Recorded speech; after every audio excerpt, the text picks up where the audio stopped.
Assalamualaikum warahmatullahi wabarakatuh. Teman-teman karakter, teman-teman ilmu yang saya hormati, semoga kalian semua diberi kesehatan yang sempurna sehingga kita bisa menyelesaikan puasa ini hingga tuntas. Dan kepada yang masih diberi sakit, kita doakan semoga lekas sembuh dan aktif beraktivitas kembali. Teman-teman, ada sebuah pertanyaan.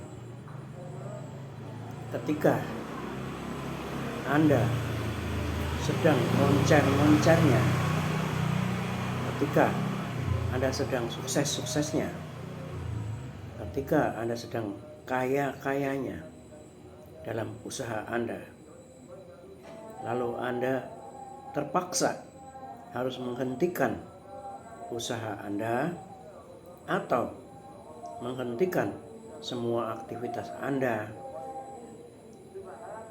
bagaimana? Karena itu terpaksa. Teman-teman, saya mau sharing. Saya ketemu dengan seorang wanita jauh dari Indonesia, di Toronto, Kanada. Jaraknya dari Indonesia 25 jam menggunakan pesawat atau 13.000 kilometer. Biasa saya bertemu di tulisan-tulisannya dan saya melihat videonya. Dia namanya Lisa Weagle, Weagle, dibaca Wiggle gitu aja. Lisa Wiggle. Lahir 24 Maret 1985. Orang Kanada. Pemain curling dari Ottawa, Ontario, Kanada. Wiggle adalah pemimpin tim. Namanya tim Rachel Homan. Dari 2010 sampai 2020, 10 tahun ya. Juga tim Jennifer John dari 2022 hingga 2023. Kemudian tim Laurie 2024-2025.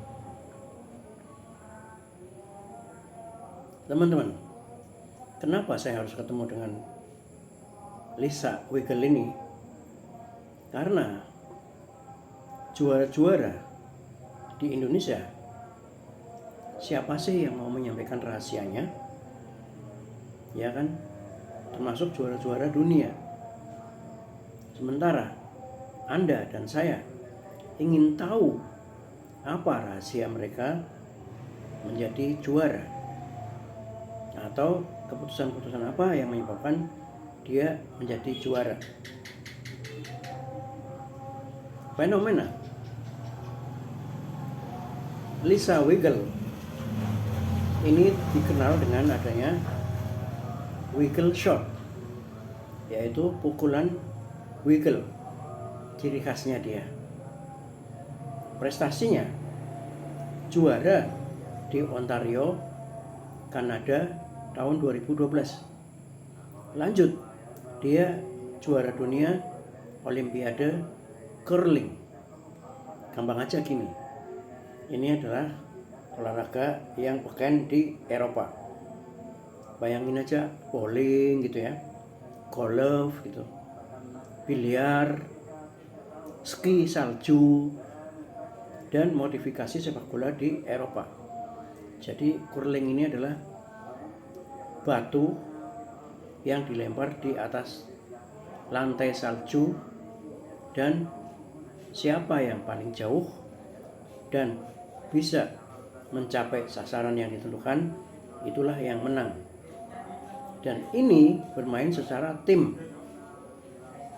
Nah, Lisa ini membagikan tips kepada saya dan Anda cara untuk menjadi tidak terlalu keras kepada diri sendiri.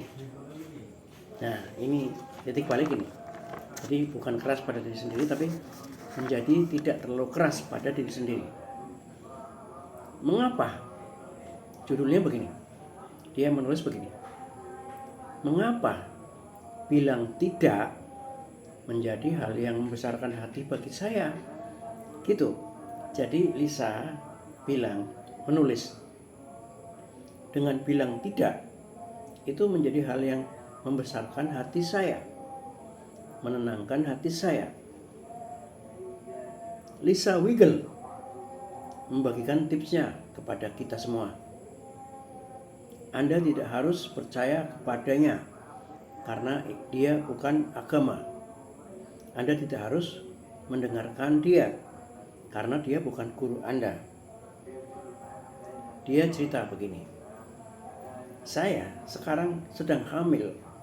Sekarang 2026 bulan Maret, mungkin Februari dia mulai hamil. Nah, seakan-akan saya ingin tidak percaya bahwa saya hamil. Lucu ya. Jadi perempuan hamil itu tidak ingin percaya mengapa saya hamil itu. Nah, kenapa? Saya baru saja menandatangani, menyanggupi untuk ikut tim Olimpiade 2026. Jadi dia udah tanda tangan untuk ikut tim. Posisi saya di tim ini sangat menentukan dan saya sangat menikmati posisi ini. Dan yang mungkin ini penting, tidak, duitnya banyak. Kalau ikut tim Olimpiade ini duitnya banyak. Selama itu, setelah tanda tangan hingga hari ini, aku menghitung hari sejak itu hingga pelaksanaan nanti. Jadi si Lisa ini sangat menunggu-nunggu peristiwa Olimpiade itu. Namun, apa yang bisa dilakukan oleh seorang atlet perempuan saat sedang hamil selain bed rest atau tidak terlalu keras untuk berlatih? Ada yang memaksa dalam diri saya untuk menyatakan tidak kepada tim Olimpiade. Dan tidak hanya itu, saya juga harus bilang tidak kepada peluang lain yang datang bersamaan dengan tim Olimpiade ini. Saya sudah buka kursus pelatihan curling dan saya jadi pelatihnya. Saya bangun gedung dan dapat hasil banyak dari situ. Saya di persimpangan jalan, dia bilang gitu, antara Olimpiade dan bisnis saya dengan mau punya bayi dan menjadi mama sepanjang sisa hidup saya.